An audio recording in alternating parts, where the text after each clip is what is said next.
एक गोष्ट मी नक्की शेअर करेन, रुजुता दिवेकरांचं don't lose your mind lose your weight हे जे पुस्तक आहे ते मी वाचलं आणि ते अतिशय आवडलं मला.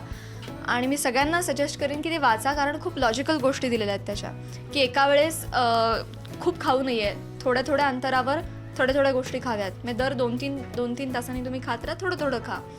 सकाळी उठल्याबरोबर गरम पाणी आणि एक फळ, व्यवस्थित नाश्ता, म्हणजे नाश्ता इनफॅक्ट भरपूर, दुपारी जेवण अगदी 1-1.5 पोळी आणि सकस, म्हणजे सगळ्या गोष्टींचा समावेश असू दे. मग पोळी, भाजी, भात, वरण, मग डाळ, पालेभाजी, एव्हरीथिंग. एका वेळी एकच धान्य खा. मग गहू जर खाल्लात, मग पोळ्या खाल्ल्या तर मग भात नाही खायचा, मग तांदूळ नाही खायचा, किंवा मग भात खाताय तर मग ज्वारी किंवा गहू नाही खायचा. अशा पद्धतीनं एका वेळी एकच ग्रेन पोटात गेलं पाहिजे. म्हणजे जेवल्यानंतर इमिजिएटली गोड खायचं नाही.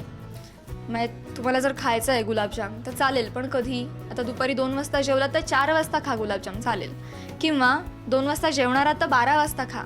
पण दुपारी जेवते वेळी जेवण झाल्याबरोबर इमिजिएटली गोड खायचं नाही. त्याचं इमिजिएटली फॅट्समध्ये रूपांतरित होतात त्या गोष्टी सगळ्या, तर त्याचा काहीही फायदा नाही, फक्त जिभेचे चोचले, दॅट्स इट.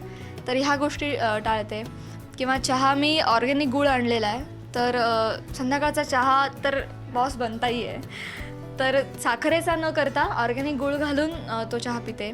आणि सगळं डाएट बिस्किट्स वापरते, त्यामुळे तो एक प्लस पॉईंट. आणि रात्री 9-9:30 नंतर मी जेवत नाही. जे जेवायचे ते 8:30लाच, रादर 8:30-9ला जेवायचं. म्हणजे आपण सपोज तू 12ला झोपणार आहेस तर तू एक साधारण 2-3 तास आधी जेवलेलं असलं पाहिजे. तर तू जेवणार आणि इमिजिएटली झोपणार तरीसुद्धा सगळं फॅट्स, काहीच उपयोग नाही.